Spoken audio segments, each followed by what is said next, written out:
the capper meeting was a lot of fun, actually. We went over a lot of topics. We went over probably 15 different topics that they wanted to mastermind over. Rob Ruby also on it if you'd like him.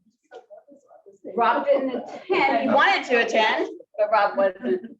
He wasn't there. Claudia G's just Claudia, and those are all cappers. There was 27 of you guys signed up for the capper mastermind, so I appreciate that. We had a good turnout. Hello. You went to the capper mastermind. You did. What did you think? Give me one good takeaway. Good takeaway. I just tried. Hold on. I know. Clear your head. The experience that other top producers shared about what works for them when it comes to taking listings and their strategies. I learned so much. So that was Myra from Modesto, Manteca. What she was saying, what was nice is that as far as in the meeting is that you learn from other agents, right? You learn from other agents because together everyone achieves more. And this is what Keller Williams, this is what we're known for, is sharing our experiences. And so what resonated with you was how our other cappers in the room were taking more listings and following up on their listings as well, right? So, I mean, we had Patty Ortega who closed, I don't know, 6 or 7 deals last month, and she capped in 5 weeks. Not bad, you know, so that's what you definitely want to shoot for. And we also talked about how to shoot for capping quicker than the year before, right? We also talked about the shifting market and tactic number 4. And if you notice on Facebook, I tagged everybody who was at the mastermind who's supposed to read those questions that I posted on our Facebook group, because they are going to read the tactic 4, because I sent them the shift book to read. So because they told me I can hold them accountable to this. So I'm throwing that all out there in front of God and everybody right now, that those people are going to comment back and answer those questions so everybody can see it. Anybody? Kyle? Kyle on? Kyle, are you on? I'm on. Hey, tell us about your listing, and then I want you to also talk about the mastermind that we just did. Please. So I have, I'm not sure which one you're talking about. I have one on Church Street in Stockton that just got into contract. No, it sounded like Patrick, huh? Yeah. No, it's not him. Okay. That's that one. And then I have 2 that are still available in Ripon. Those ones are, one's a 4-bedroom, 3-bath. That one's priced at $589, and then I have one that is a 4-bedroom, 2-bath in Ripon. That one's priced at $535. Oops. Oops. I can't hear you guys. Now. Hi, okay. So thank you so much, Kyle. I appreciate that. And congratulations on those 2 listings. That's awesome. Can you chat with us about the mastermind that we did in Stockton? Just like, give me 2 takeaways, please. Oh, it was a ton. Not Stockton, we were in Tracy then. I'm in Stockton. Yeah. One of the biggest takeaways for me was you definitely, when you put a new listing on the market now, you know, we're not seeing you know, where you can list it high and you're still going to get super high offers. You've got to really list below market value to get the activity you want, to where you have multiple offers and you know, way over asking. Great. And what else did you get? Give me another takeaway that you experienced in that room. Another takeaway, let's say. Did you enjoy the mastermind? Oh yeah, absolutely. Okay. Absolutely. Is it anything that you've ever experienced? No, I've never done one like that. It was really cool. And you know, it was also cool, like we had some people who were there that, you know, weren't cappers yet, but they're going to be very soon. Yes, they are. So the capper mastermind is for cappers. However, anybody can show up, just like an ALC meeting. Anybody can show up. You might not be able to chat because it's for the cappers, but you're going to learn an awful lot. you will learn an awful lot. And then in 2 weeks, Lacey and I are putting on a mastermind for the assistants. And I was toying with adding the transaction coordinators if they want to be a part of it as well. And if you do, text me. And it's up to you, right? I'm not going to hold anybody's feet to the fire, but I just thought it'd be nice to expand that a little bit. Okay. And then also, I'm trying to think what else I was thinking about. We are going to attempt, because there is no try, right? We're going to attempt to have a team mastermind one more time, probably in June. And then the PC program is going to do a non-capper mastermind as well. And Barbara has a couple of really good ideas. On that note, you guys, please be praying for Barbara and her family. Her granddaughter is in Stanford right now having surgery. So let's just make sure, we're all praying for her. And just hold some emails, or maybe email the success coaches if you have any questions, and they could reach out to you, or email me and I can assist you as well. Okay, before we proceed with the brokers, I'm going to start, I'm going to do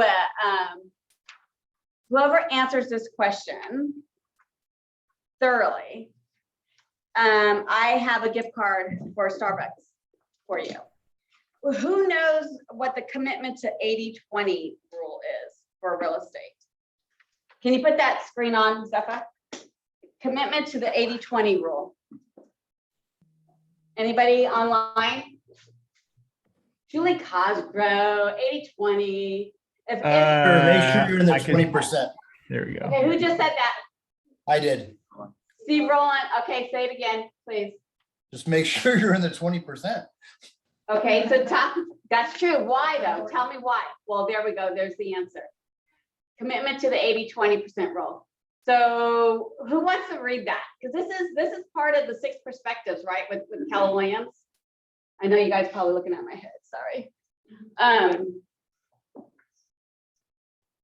Who wants to elaborate on this? I saw Desiree on there. Anybody from the ALC? Chrissy, Des, Julie.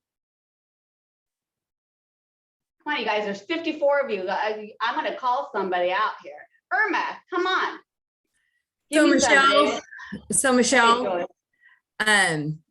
there's so much stuff that goes into our day. And if you don't commit to doing the things that are in top 20% that's going to get you your business, then you're going to just be doing little things like your paperwork, like your, just small things that aren't going to necessarily get you business, but they're going to help, they help run your business, but they're not going to bring in new business. So you need to concentrate on the things that are in your top 20% that are going to bring you in your business.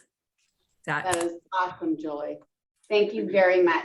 You're welcome. I appreciate that a lot. Anybody else want to elaborate on that? Are you staying in your 20%? Anybody else like to I'll say this, elaborate? it's a bold, don't mistake movement for achievement. So we're all thinking that we're working every day, working on all the stuff. You just got to make sure that it's the right stuff, right? That's going to open escrows for you. Yeah. So sometimes I would have to say our bookshelf really gets smart, but we're not getting any smarter because we're not reading those books, right? Or we're reading those books and we're going to classes, but we're not implementing anything, right?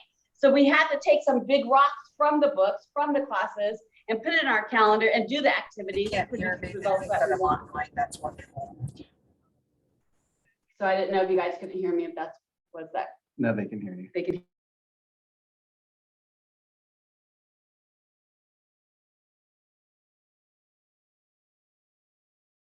Now go. Okay. Anybody else like to elaborate a little bit more on that? How are you staying in your 20%, you guys? How are you not mistaken movement for achievement? How are you making sure you're not in your 80%? Irma, go. Okay. I'll comment, Michelle. Please. Just going off of career visioning with Shelby that we did, myself and my team when we were forming our team. Shelby had said something that kind of resonated with me, and what she had said was that if you're doing a process or you're doing something that you feel like, why am I doing this? It's not generating business. then you're either missing one of two things. You're either missing a person or you're missing a Who? process that's going to Who fix or that process? that specific issue. So that to me is what I take for staying in your 20% and focusing, what you focus on expands, that specific mindset that if I'm doing something that's not generating business for myself and my team, then I'm either missing a person that's going to take care of it or a process that's going to take care of it. You're right. It's a who or what, right? And a system. Thank you so much, Adam. I really appreciate that takeaway. That was awesome. Anybody else want to elaborate? We're going to go over the 6 perspectives. Peggy, did you want to elaborate? Was that you? I see You are Peggy's Peggy. name. Oh, I am. Can we fix that? Okay. Anybody else would like to elaborate on that? Anybody here? 80-20 rule, Patrick? 80-20 rule. I think they said it really well. Focus on your 20%. That's Yeah. going to create the income, the business. Right? Yeah, That's and definitely. with that, if you think about the 80%, that's usually stuff that you can pay somebody to Yeah. do. Yeah. That, I hate paperwork, as you well know. Yeah. So I'd much rather. I do don't that like it somewhere. either. That's awesome. Thank you, guys. Thank you for contributing. We're gonna go over the 6 perspectives on every team meeting. So be ready. 6 perspectives with Keller Williams. You can Google it. It's out there on YouTube. I know Lisa Hodge actually did a class for us a few years ago. She's down in San Diego now and contemplating going into Cody Gibson's Market Center. So I'm really excited about that. I don't know if you knew that, Desiree, so there's a little secret right there for you. Anyways, okay, you guys, we have 2 special guests sitting to my right, maybe to the left over on Zoom land, but yeah, to my right. So we thought this would be good if we did 2 broker corners and having both of our brokers here from each of the market centers. Because sometimes when you have one meeting, it kind of like, gosh, we should have elaborated here. We should have done this. So we wanted to bring it again. And so that'll happen in June as well. So I do appreciate everybody being here in Stockton and the 58 people who are on the Zoom. You guys, this is your chance to ask questions. Utilize this time. Do not hold back. No question is stupid. I hate that word stupid, but there's no question stupid. Well, except the one that you didn't ask, right? So make sure you ask questions. All right, you guys. Here's Chris and Rachel. Hi, everybody. So what we're going to do is we'll just kind of go over some little housekeeping things, reminders that we get a lot of questions on. And then, I was at the car meetings last week in Sacramento. I'll go over some of the stuff that is upcoming things that could be of concern for us. So to start off, just so you guys know, when it's a duplex, triplex, fourplex, how many TDSs do you do? 2, 3, 4. One for each unit, right? Because they're like, but it's all one. Well, no, it's not. Each unit could be different, and each unit and different edits for each of them too, because everyone's going to have the same scratches or same cracks and walls, same repairs. Yeah. Same items. They usually have everything different. So I know it's a lot of work, but it's your job. And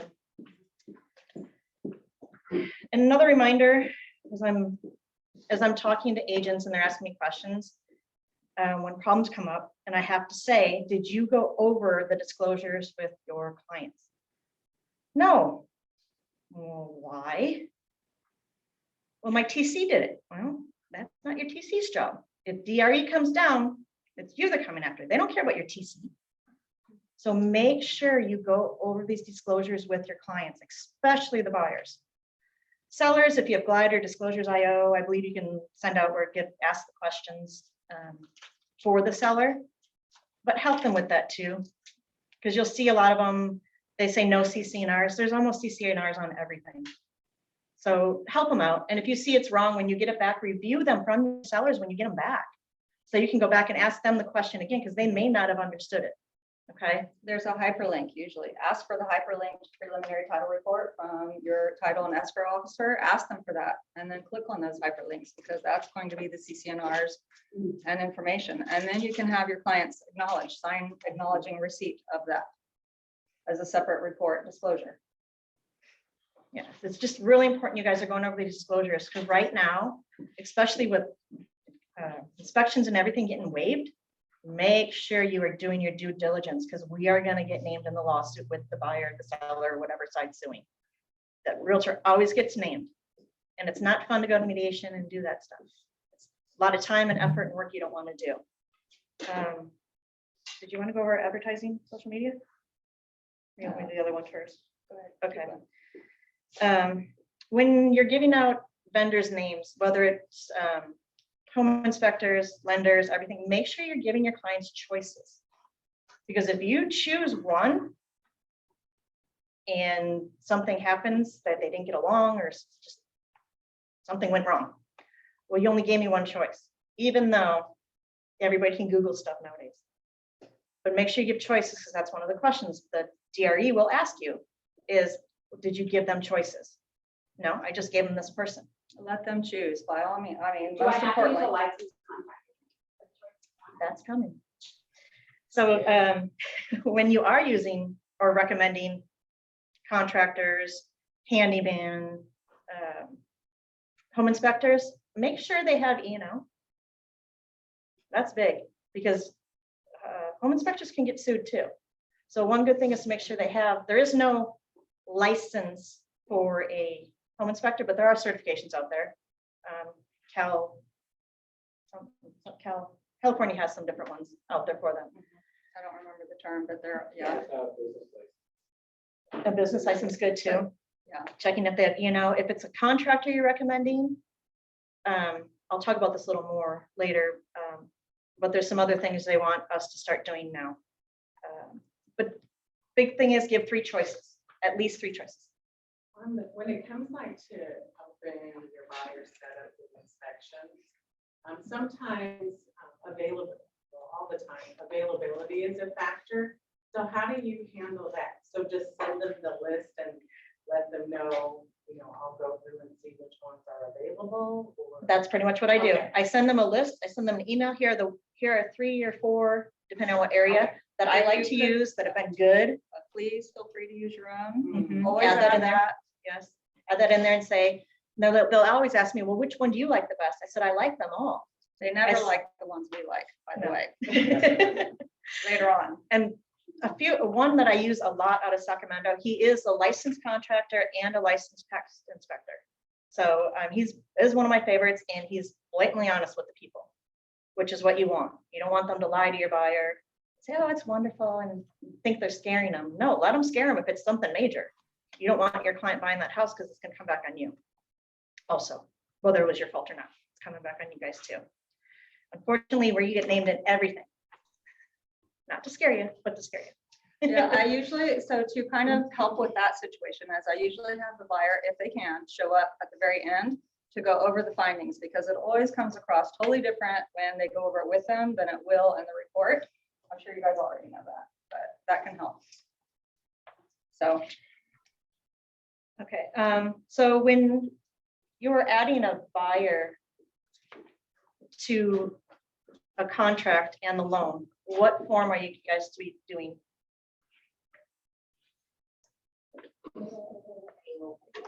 Yep, the AOAA. So What was your now question? say, What was the question? oh, which form do you use when adding a buyer to the loan and contract? Kathy C also has a question. Dan Irma has a question. Kathy? Okay, thank you. When I have listings, excuse me, when I have listings, I like to do a roof and pest inspection. I cover that cost. So I'm picking my own people. Is that ever a problem as to me choosing it? And I mean, if I'm covering the costs, I mean, and what if the buyer accepts the report that I provide and chooses not to move forward with their own inspections? Is that a problem? It's not a problem as long as you are making sure that they have insurance coverage, E&O insurance, right? I don't know if it's called E&O for them. And workers' comp. Right, and then make sure that when the buyer is accepting your reports, that you're having them sign the buyer inspection waiver. Okay. Because that is also covering that, hey, these report, even if it covers when the seller already has pre-provided inspections, that they are aware that they did not have those and they are still that you're telling them to have them and they are choosing not to. So that's the safest thing to do in that instance. Okay, thank you. You're welcome. Irma? Irma? Do you have a question? Oh, no, I didn't have a question. I was just gonna go ahead and share that when you guys were talking about the contractors and so forth, we do a listing presentation and a buyer's presentation. And in the presentation, if everybody is doing them like the way they're supposed to, you could also include the list of all your contractors. So it's another way to cover yourself. Exactly. There you go. Renee and Hayden. We can't hear you, Renee. Hi, sorry. Okay, so Chris, regarding choices for inspectors and handyman or contractors, what are you seeing on your end? What's happening that's creating this conversation? Well, when repairs are over $500, they need to be a licensed contractor. And we're seeing people come back and saying, well, you recommended them to us. We want you to fix what your handyman screwed up. Mm-hmm. So that's what we're seeing. That's why it's good, and it's actually a DRE regulation that if it is over $500, you must only recommend licensed contractors. And you can't sit and break up painting one. Well, painting really isn't a thing, but one bathroom is 500 and another bathroom is 500. No, that's not how it works. That's $1,000. Mm-hmm. So it was a while back that we had an issue with this with DRE, and they explained it to us in detail. So I just want to keep reminding everybody to use licensed contractors over 500. It's a DRE rule. Okay. And you could lose your license if you don't. I got it. Thank you. Another question? No? Okay, so back to the AOAA for adding a buyer. I want, if we have a buyer we're adding, both of us agree on this, that we want you to initial lease page. Have the added buyer, initial acknowledging all previous disclosures, contract pages and everything. Even though it's not required, sorry. That's okay, no. Why do we do that? Why do you think we do that? Anybody? You don't want that buyer coming back later and saying, well, I wasn't aware. I didn't know that. Nobody told me that, really, because your initial's right here. Do we want you to go and get into a dispute with other brokerages that don't require their agents to take that added step to protect themselves? No, because we really, what other agents and other brokerages are doing is not really our concern. But for our file, we do want to protect ourselves, and most importantly, we want to protect you. So there's a reason why, even though it's not required, it's a good idea. Yeah. Again, that's what we're hired to do, is to make sure they understand this and everything, because someone might be just adding their spouse on. Well, they know it all. Well, no, we're going to go over it again just to make sure they do understand. And that way, the person that you told the husband maybe was the first person, and now you're bringing on the spouse. Maybe the husband missed something the first time. Now he understands it better too. So sometimes when they have to initial each page, they might actually read it. We can't guarantee it, but maybe that's the hope. So We do have a question. Okay. Renee, question? Actually, just a statement to that. I think it makes total sense that any buyer that's involved in the escrow should sign everything. And it's actually very surprising when that is not required. Yeah, just the first page of each document is required now. Yeah, and I also find it it's also really unique to me too, that like when, at the beginning, they're like, no, I'm the only buyer. And then all of a sudden at the end, there's this thing that, certain people want to do. And then I kind of question that too. Like, why are they just throwing it in at the very end of this transaction? Sometimes it's because somebody bought something that they shouldn't have, and now they need a little extra income. Well, I've and they're seen- not, yeah, and they're not usually going on the loan end of it. They just want to go on the title end of it. And I'm gonna go over that too. So, yeah, it just seems to put us at the biggest risk when they're doing that. So adding on to what Renee was talking about, when you're adding another person to title only, CAR did give us verbiage to use, and it's put in the buyer's name to be added to title as a non-borrowing spouse. This can be done on an addendum. And that's verbiage from CAR. Not all lenders will allow this, though, No. so always check with the lender first. Yeah, so very important. But I will send this out to you with some of them will have the verbiage too. Okay, so now what was going on last week at the CAR meetings? Some really interesting stuff. Now, because if you see on MLS, sometimes they put $1 as the commission for the buyer's agent. I don't know if you're seeing that. I've seen it a few times. So what they're thinking about doing is making the buyer broker agreement mandatory so that the buyer, and they're combining it into one. And then you're just going to check a box on how if it's non-exclusive or not.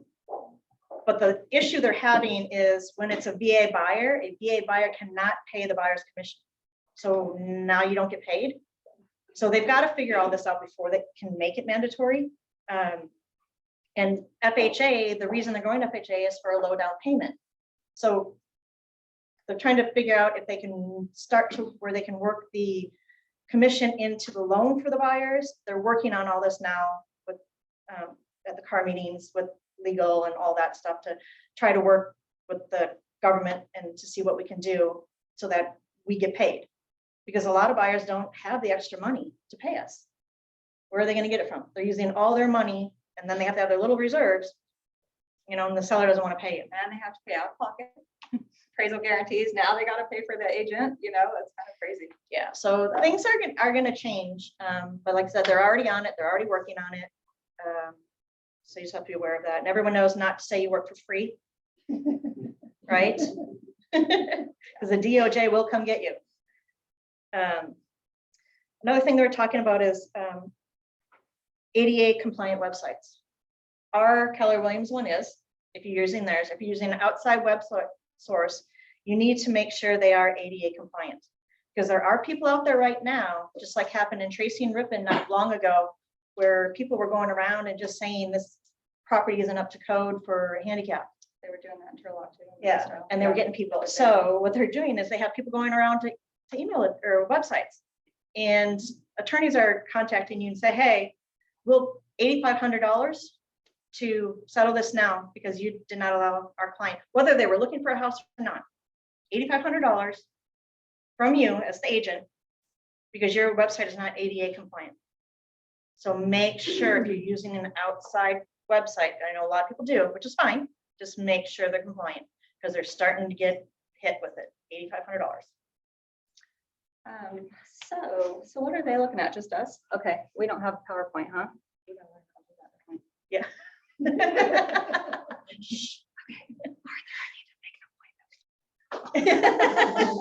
Let's do it. And the other thing they talked about was on the last page of the RPA, where it says designated email. CAR Legal was recommending you don't put your email address in there. Because if you put your email address in there, that means that no matter what, if they send you the email, that listing agent, you automatically received it. Now, if you leave it blank, they need to confirm that you've received it. So it's optional to use. For notices to perform, etc. Yeah, so, you know, I don't put mine in there. I want to make sure they have to confirm with me. Because we had an instance where an email was sent, but nobody got it. It was sent to 3 people. None of them got it.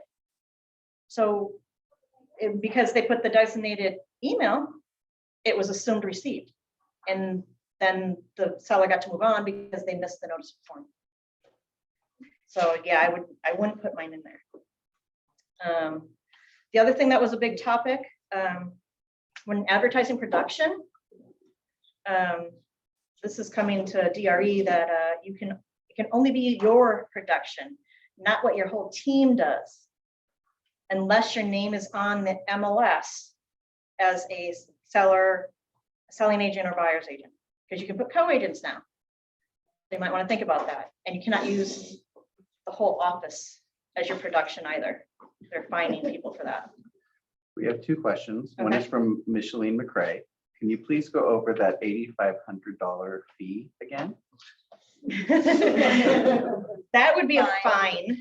If the website you're using is not ADA compliant, which meaning it has to have certain braille options where it talks to you.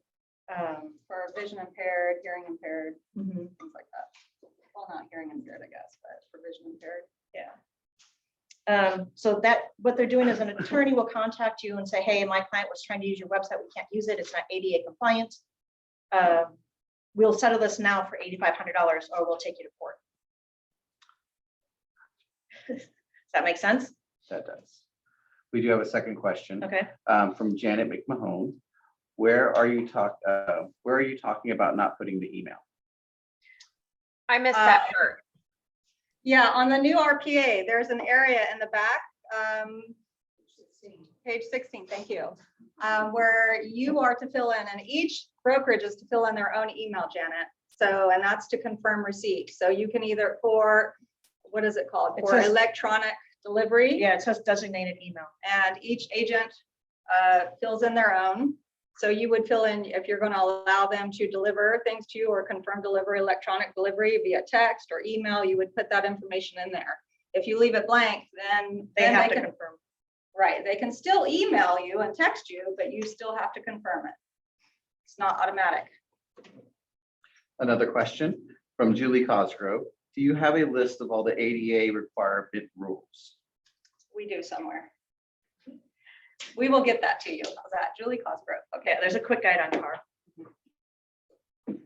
The other thing they were talking about at the car meetings in Sacramento is with the shortage of listings, people are going outside their area to work with buyers. Make sure you know those local ordinances, city ordinances. Bay Area has a bunch of them and it's city by city. So you need to know, especially if you're listing, you need to know to provide these. And there, if you belong to the Bay East Association, they do have them available for you. So you just need to be aware because they're having problems with people not getting the right disclosures to the agents. Sometimes you can ask your title rep to reach out. Sometimes you can ask your disclosure, your NHD company can help with that as well. And then sometimes you know people, like if you have friends, you guys have been, meeting other Keller Williams agents, you guys have like made that network connection at family reunion or mega camp, etc. That sometimes you can always, ask. But here's something also really important with that. When we do take listings and we take on that responsibility, we have to do our own AVID. We still have to be responsible to our clients for lock boxes and showings. And how are you going to do all that? You need to see the home. So there's things that you're still, that just drives me more crazy than anything is when other people come and then they're like, hey, I have inspections scheduled. Can you let them in? It's like, excuse me. Well, how are you going to get here to do your AVID? Oh, my AVID? My broker doesn't require one. Really? Because I'm pretty sure those are statutory by law, for any transfer. Well, of the one TDS, aboard. on the TDS, if you don't do an AVID, because they don't have to. That's our rule. Right. But on the TDS, you still have to do a visual inspection. Right. So they just gave you this form. Right. So you still, whether they're just doing a TDS, they are still obligated to do a visual Right. inspection of the house. Now, if you are working with Stockton agent and you have a listing or a buyer, you can have another agent from your office do the app for you if you can't do it. From the same brokerage. We cannot do it for each other. Right. We cannot do each other's audit, but anybody under me can help each other that way. Say somebody lives here in Stockton, but they need to get the audit done in Tracy. Give somebody from Tracy a call. Hey, can you help me out? And then return the favor some other time. Because it does happen because there's spots on there to say who did the inspection. Then the last page, it says who the agent is representing the buyer or seller. Any questions on that? Yes, I think this is related to that $8,500 fine question. People mention money, everybody's like, I know. okay. Is the MetroList website ADA compliant? Because I know our KW sites are. The KW sites are, I would assume that I'm not sure. I would assume so. We'll verify. I would think that. they are, It's but Metro List. Yeah. But Metrolist was at this meeting, so I'm thinking they are. Because Metrolist was at the meeting. For that. We'll have to go and look at it. Perfect. Okay. I know I'm gonna get a lot of heat on this. Oh, I This is know. the open house. Yeah. Okay. Okay. God, let's just get that one out. This has nothing to do with E&O. It has nothing to do with, Well, has a little to do with it. well, little, but it has nothing to do with us not wanting you to do it. This Yeah. comes down from the DRE. The commissioner said it, and it's been recorded. He was recorded saying it. It's a big thing happening Okay. everywhere. This is big. It's been happening at all the California Association, when they do their broker only, all brokers all over California. I hear all these brokers just going back and forth, back and forth. So it's not just happening here. This has been something where people are even fighting with Gov. They're fighting with, all of our legal But staff. the DRE commissioner Yeah. said it himself, Yes. and he was recorded, okay? So you can get turned in and possibly get in a lot of trouble with the DRE and possibly lose your license. You cannot do another broker's open house. She cannot do one of my open houses. Yes, it does have some, because E&Os do not cover it, Commissioner said, not me, I didn't Well, say we this. fought, believe me. Oh, my We goodness. tried. You have no Yeah. idea. We have tried everything under the sun for months and months and months, because Years, honey, years. Years, Okay? years. even trying to get riders, we've had some really amazing agents. I don't even know if they want me to mention their name, but we've had some amazing agents trying to make this happen for all of us, like going way above and beyond Yes. for all of us, because this is how much we wanted to do this for all of you, where we were contacting all kinds of different insurance companies. We had them going higher up into management and they're, special riders and all this other stuff. And it's not allowed. Yeah. It's not covered because it's not in the listing agreement. If you go over, if anybody reads the listing agreement in detail, it kind of spells these rules out. It spells what we are allowed to do when we sign that listing agreement with the seller. We actually had somebody like make a special appointment with me last week. Oh, Yes, to really, and when that topic came up, and one of our ALC members knows how I love this topic. I just sat there and I'm like, I cannot believe we're discussing this topic, but okay. And she said, I'm going to go to X, Y, and Z brokerage now because they allow it. You guys, they're going to be. we are You're protecting telling you us that we actually should be policing each other and turning you in. Yeah. It's happening everywhere, and it's becoming something more aware. So back in the day, people maybe used to do it, but I don't remember. But now it's becoming so widely everybody doing it that It's not like we don't want to make it happen. right. No, we have been trying to find solutions to that. We've been fighting it. We were ready to change insurance providers. Remember that? And we were ready, like, oh, we're not happy with them anyway. If they're not going to let our agents do what they want to do, they got to go. They're not on this Zoom meeting, right? Because I'm pretty sure my office bill just went triple. No, but anyway, we fought it like you have no idea. And Patrick even was involved in trying to find these writers for agents. But a question? Barbara Zaragoza has a question. Okay. So how do we reimburse agents that open doors? What type of fine is crossing brokers on open houses? Okay, let me finish with the open house first. Gotcha. And then we'll go to that. Thank you, Barbara. We Thank you, love you Barbara. for that question. So the We do, DRE we do. stance, so everyone understands this, is you can only work for one broker at a time. And if you are doing an open house for one of hers, that is now considered working for another broker. That's DRE's stance on this and why they don't allow it. And there's Totally different than a buyer's agent showing a home because it's to your a client. buyer, It's your client. because that is kind of spelled out in the listing agreement that we are offering cooperating compensation to another brokerage to bring a buyer. And so it kind of is covered in there, but there's nowhere in there where another brokerage is allowed to market the property, to hold open houses, to install lock boxes, to, those things that are very well spelled out in the listing agreement. So we need to keep that in mind. Can you elaborate just for newer agents that don't understand the difference between you as the brokerage and Chris as the brokerage, that might not understand the different market centers? Well, we actually are not the brokerages. Keller Williams Realty is the brokerage. And we are just the principal brokers, the responsible brokers. So Chris is actually a responsible broker for Stockton, Tracy, and Lodi. And I'm the responsible broker for the brokerage, the Keller Williams Realty brokerage for Manteca and Modesto. Thank you. You're welcome. Yes. Okay. So let's backtrack just a little bit. Can you host open houses for other KW offices? Only within the same broker. Correct. So Where the listing is. So that's where it does get confusing, very confusing, because we do kind of, you know, we are like one big family and we unite.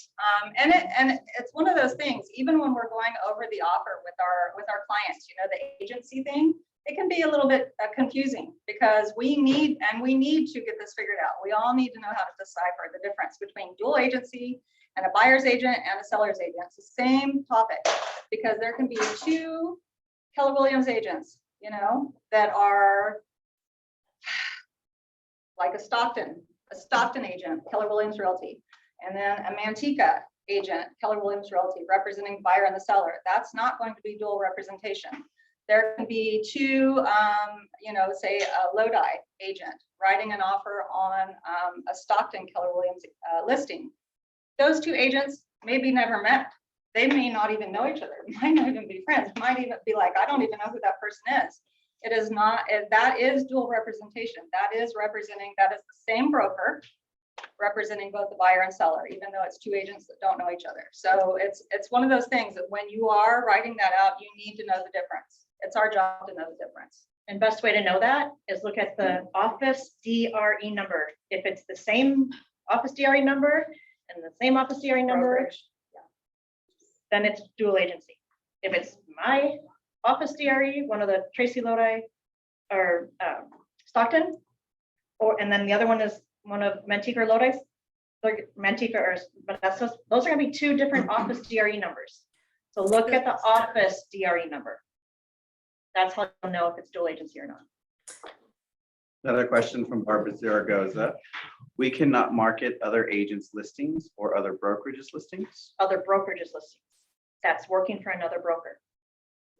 We can do, if you get permission, like I told everybody on the thing for that's Stockton, Lodi.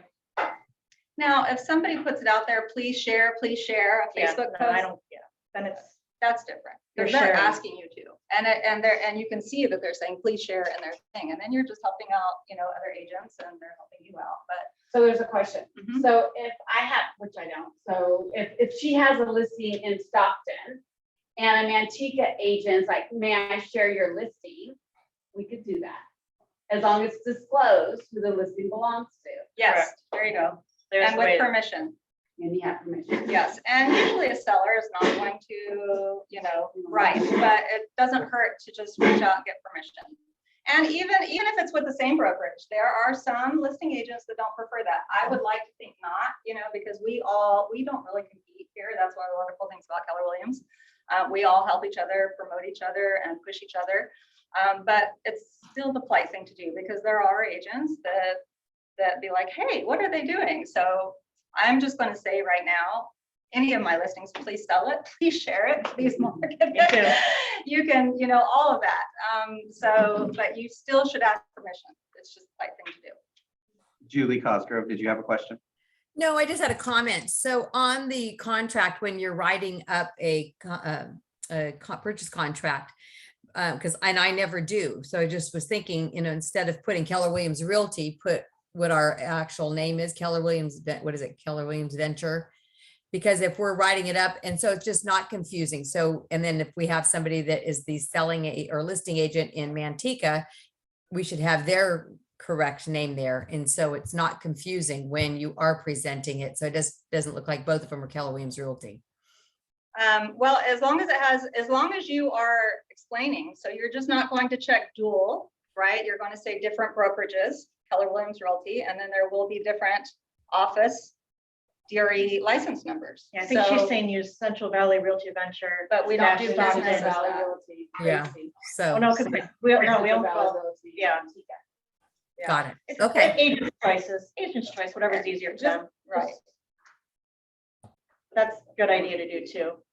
But then again, they have to remember who's you know. And then we don't Tracy market or- that way and we don't do business that way and the listing signs aren't gonna be done that way. So just keep all that in mind, you know? That it might be less confusing, but then it might be more confusing. So just as long as you know the difference and you Yep. know how to disclose right your clients boxes checked. properly. Yes. What was Barbara's other question? The first one that we said we go back to. Opening doors, how do we pay for that? We pay Yes. for it through a referral fee, the use of a referral fee agreement through close of escrow. So It can be absolutely. a dollar amount, doesn't have to be percentage. It can be $25, it can be $50, it can be for each one. Say you have somebody who's showing houses for you, you have a buyer's agent and they're, you know, showing, you can have an agreement with them like $25 every door. And then if one of those, you know, gets in the contract, then it'll be this amount. Put that in the referral fee agreement, pay them through close of escrow. You don't even have to pay them through close of escrow on the house that closes escrow. Use a different house. Because it doesn't affect the, just it's a referral fee agreement between you and that person. So it just needs to be done from brokerage to brokerage. The broker is the only one that can pay. So we cannot pay each other. And if you guys are doing things like through Venmo and They're catching you. they can see that, they can They're track catching you. all of that. So just an FYI, when I refinanced my house, I was worried about all that because my kids were like, you know, I was loaning the money, they did a payback, all this stuff, and there were all these large deposits and I got all nervous. I'm like, oh shoot, I didn't even think about those, you know, and they're like, oh, don't even worry about an explanation or anything. We can track all that. And I was just like, oh, you know what I mean? It was like, that was an eye opener. Like, we can track all that. I was like, okay, So this should all be in writing and signed, correct? Not just verbal? right. I mean, yes, that's the only way to protect yourself. Well, and we can't help you guys if it's not in writing, Right. because we can't get into a he said, she said. Right. Writing is best. I have a question. It sounds silly, but if you were to just invite people like other agents for a coffee or a lunch count as a possible problem when compensating someone? That's a question for your accountant. Wait, what? Question for Are you like you're buying them lunch or you're buying them? like, What do you mean? In exchange for yeah, like an licensed exchange activity? for a favor. Okay. Yeah, that's again, that's If I your accountant. consider it a favor. I'm But if you're there with them and paying for it, Yeah. that's You open fine. the door and then you buy them Yeah, lunch. like let's Yeah. go have lunch. Yeah, Thank That you should so be much fine. for doing that for me. Yeah, let's go have lunch or Yes. coffee or something. Yes, Is that's okay. that- Yeah. Can that lead to a problem? shouldn't, no. Only if there's this email where like, okay, in order to get around this rule, I'm gonna go buy you to lunch and it's gonna be $50 or more, blah, blah, you know what I mean? Okay. And an email where you accidentally CC'd your broker or something like that. Yeah, Yeah, that might be no. awkward. Then we're gonna have some problems. We have another question from Zoom land from Ashley Burgess. Okay, The agents that you have open the door for you, do they need to be from the same brokerage or no? No, it's a referral. Perfect. Referral form. I have a question. So just to further clarify, let's say you have another agent friend that works for Berkshire Hathaway. And they post something on Facebook, a listing. Can you share that listing? if they ask you to, please share. Yeah, if they say Absolutely. please share, yeah. Okay, what if they verbally ask you to, because you're friends, Text them. right? No, I haven't. Okay. That's the Yeah. easiest. Question from Julie Cosgrove. Does KW take any part of the showing fee? No. No, so we have a rule, what is that dollar amount? We do, so I mean, if there's a referral fee that's under a certain amount, what is that fee, Michelle? If it's a true referral fee, if we do, because you're doing activities for the brokerage as an agent. If you're talking about like you're closing an escrow, we do, but not to open up doors. Right, okay. The question is specific for showing fees. No showing. It's not. Unless you're doing like a 1% and they're gonna close the deal. You know what I mean? Yeah, that's, That's, if you're putting something through escrow, like as then doing other activities as an agent, then yes, you have to, for DRE. But didn't we have a dollar amount for something else, like if we refer to a property management company and? That would come from their side then, wouldn't it? Not our side. yeah, but they were asking if we take money out as brokerage. For things like that. So like, say you get $500 for referring to a property management company. They send $500. Do we take something out for that? New bill, yeah, because, yeah. No, not no, but this is like a property management, say, because it's only, sometimes when we give them to Manzanita, It's only like $200, $300. Yeah. You're not taking part of that. We don't do it for Sherry, right? No. Solar companies. do It's a lot usually not $300, $400. for- Wish it was.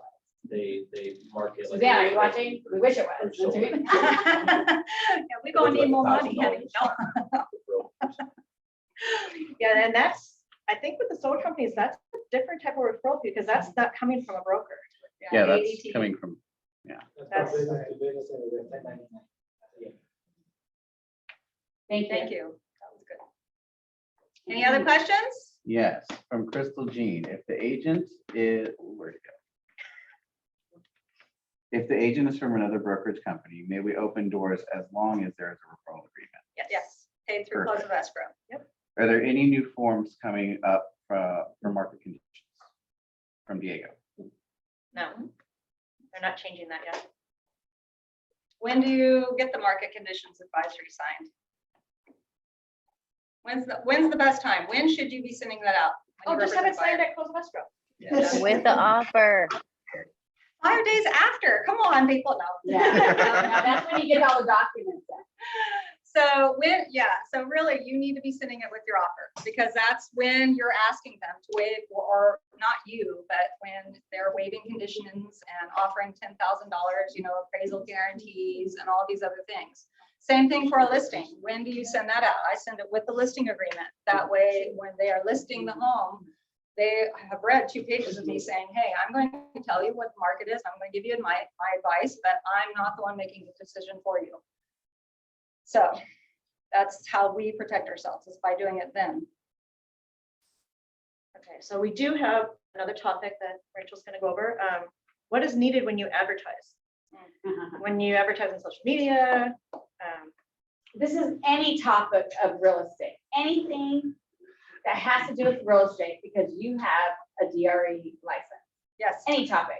That'd be brokerage DRE, your DRE, first and last name. So you should have, so when I do something on Facebook, and I know Twitter makes it a little bit harder, and I think there's a little bit of flexibility there.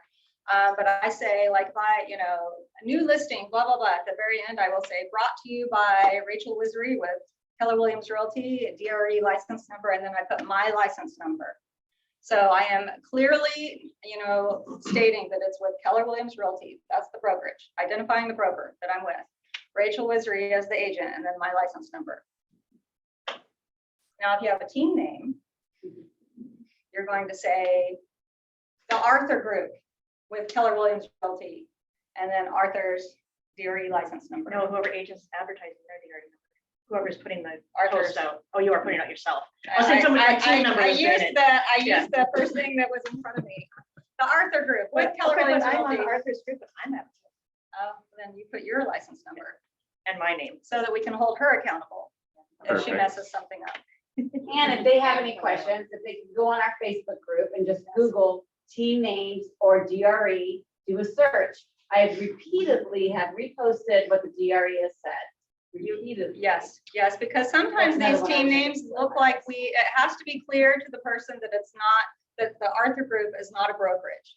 They don't, because buyers and sellers, because the people out there in the public, it's for them and we're out to get them. So somehow by Arthur, advertising the Arthur Group, somehow he's trying to be deceptive and they didn't know. So you just have to be clear. Arthur Group, Keller Williams Realty, and then his DRE license number or hers, whoever from the Arthur Group that is doing the advertising. And that's why, because they have to be able to locate you.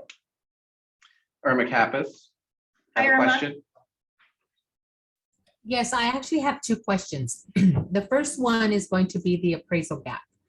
So before the new RPA, we were putting the buyer. We were not listening to Car Legal and we were putting our own verbiage in there. And then for the Yeah. agents who were listening to Car Legal and using their recommended verbiage, we were all getting countered by the other agent, removing Car Legal's recommended verbiage and putting their own in again. Yes, I remember all those lovely days.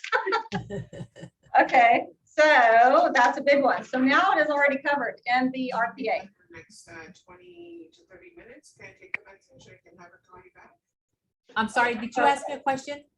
No, that one is already, it's already covered in the RPA now. Say your offer is I don't remember 500,000. I and you're having an appraisal gap of 5,000. What number is that? She has your number, so I'll have her give you a call. So if your purchase price is 500,000, say you have a 5,000 purchase gap. Okay, so in that little spot, you're gonna put 495. So it has to place for 495 because you're willing to do that gap of the 5,000. You can do 10,000 gap, then that would be 490, because that brings the gap to 500. So now you're not going above that purchase price. I have this little thing I'm going to send out. I will send it to Zetha and maybe ask if all of them, it's 21 things, 21 important facts given to us by Car Legal regarding the big changes in the new RPA. Number 11 of that is important difference. The new RPA, amending the appraisal contingency is now very simple because nobody was using the verbiage that they recommended, right? We were all going through that. They do not want us paying. Buyer will agree to pay $10,000 above their appraised amount. This is capital letters. Not good, people. Even though we were just consistent and that's what we liked, that's what we knew. I get it. So now we just fill that amount in on number 3L2 of the RPA. Okay, so okay, say the purchase price is $100,000. And the buyer is willing to come in out of pocket up to $10,000 if it does not appraise, but not to exceed the purchase price of $100,000. That was our old verbiage, right, everybody? Okay, so now under 3L2 of the RPA, you just put in there. It can be either the purchase price, the appraisal contingency is for the purchase price, or then you would put 90,000 or 90,000. That is them agreeing that their appraisal contingency is only valid if it appraises for 90,000 or more, right? Or less, right? Or more, or less, or more. So it doesn't have to be the purchase price. So they're automatically agreeing, you know, hey, I don't need it to appraise for the offer price. It can come in 10,000 below and I'm still good. I can't back out. Now, if it comes in at 85,000, yes, now the buyer has an out. Because that would be 15,000 to bridge the gap or renegotiate with the seller. Now, I'm going to throw one out there because Irma's going through this right now. It's only for that additional 5, though, right? That's what you renegotiate, yeah. Yeah, for the additional 5. That answer your question, Irma? Oh, yes. I just wanted them to talk about it. It's a big one. She had a second question too. Second What was question? your second question, Irma? My second question is this. So I listed a property. 2 hours later, I get an offer on the property. The buyer never saw the property. So I asked the agent, are you going to schedule an appointment so the buyer can see the property? I want to make sure they like it before I present it. I told the seller we have an offer, but they haven't seen the property. And now all of a sudden the agent's got MIA. I can't even get it to, I don't know. They're not returning my call, my emails, anything. And it's the only offer that I have. So. And you accepted the offer? Nope. What does the seller want to do? They don't know what to do. I mean, the offer, it's a good offer and so forth, but now the agent's not responding. So you can also try to get a hold of that office manager or broker How because maybe long? something happened to that agent. Yeah, how long have they not been responding? Like, over the weekend. oh, well, Yeah, they, you know, yeah. They went to a winery. They went to Tahoe. they went, yeah, they probably went to the Yeah, but normally if Like, here it's been a goes. week and it's been a couple days, I will just go to the office manager, hey, you know, this person put in an offer. They haven't responded to me. I hope everything's okay, but could you help me find out what's going on? That's why you don't have to be rude. You just be nice about it. I'm more than happy to help. And follow up with them today. Say, hey, my seller is really interested. I mean, you kind of have to like lead them to you with honey a little bit. Like, oh my gosh, my seller is really looking at your offer and they keep asking me if your client has viewed the property yet. When can you get out there? That way we can proceed on how we want to respond to your client's offer. And can you go ahead and send us an extension on the, you know, acceptance date, right? Because that's another one that's really important that we just went through. If that expires, that 3 days that they give for the seller to respond, and then you accept it, it's not really a contract. I mean, you can choose to move forward, but you don't have to. Nobody has to. So I Thank you have for, another, I have another one that I can share with you guys if you guys still have time. Yes, absolutely. Oh, Okay, I it's didn't something bring that I'm that. going through right now. I've never experienced anything like this before. So one of our Modesto agents had an open house at one of my vacant homes. Back in 1980, there was a murder in that house. So the seller wanted me to disclose that on the MLS, which I did. Good for you. So the agent goes and does this open house and he hears things. And so he gets scared and so forth. And so I just tell him, if you feel uncomfortable, go home and so forth. Like, here's things in the house, Irma, because I want to know that. we're like, are you asking us ghost questions right now? Like, Well, you know what? I know it's funny, but it's not funny because okay, I'm sorry, I just want to make sure I understood correctly. Was he hearing stuff from people that came in the house, Like saying they hearing- knew from the neighbors, or No. He started thinking, he's walking up to the house and he hears a TV and he hears voices and he thinks that it's coming from the house, right? So he thought, okay, was this house vacant or not vacant? So he double checks and he sees that it's vacant. He goes back to the house, he opens it up, he enters, he goes through it, everything's fine, no noises and so forth. So he has another agent shows up. He's telling him about his experience. And at that point is when that second agent feels that he got touched or grabbed on his arm, he got scared and he left. So my question is this. I called the seller and I told him, have you had an experience with this? Because it's a flip. He says no. And I said, okay. And I'm now thinking, because then now he says, I talked to my attorney. He says, I don't have to disclose that, there was a murder in this house back in 1980 and I want to remove it. And I said, okay, fine. So I removed that last night. We reduced the price this morning. My question right now is this. Where do I take this? Where do I put this on an addendum? Do I let the on the TDS, buyer's agent know? Somehow on a TDS, I would recommend to your seller, huh? How would you write that? Oh, I don't think. You just keep it really. No, not those things. When you're going based on your. Right. Has nothing to do with the. Right, that is, but the rumor is out there now that there was a death in the house. Well, the death is only in the last 3 years. Unless Right. it was a high profile murder, we don't have to disclose it. Where there was a lot of news about it, things like that, then yes, you have to disclose that if there was a murder in the home back in. Right, Like what's his name's house? Right, Charles Manson or something. Yeah. Otherwise, they say no, because this gets brought up every once in a while too in our program meetings on Now, Fridays. they always say disclose Err on the side of caution. So now that there's talk in the air, I'm not Now, saying that yeah. you disclose talk, Irma, because that could be, and it's all based off this, but now that Only disclose there's facts. verbiage out there, you just keep it real simple and you recommend to the seller, To do their inspections. You can get a medium to go over there. No, I didn't say that. Well, that wasn't going to be my recommendation, but Agents are worried about that. no, I meant like, I would just say because there's the verbiage out there, Irma, that, people, maybe the neighbors heard these agents talking about it. We don't know what could come back. And so my recommendation, if it were my client, would be to say, you know what, there may be some chatter out there.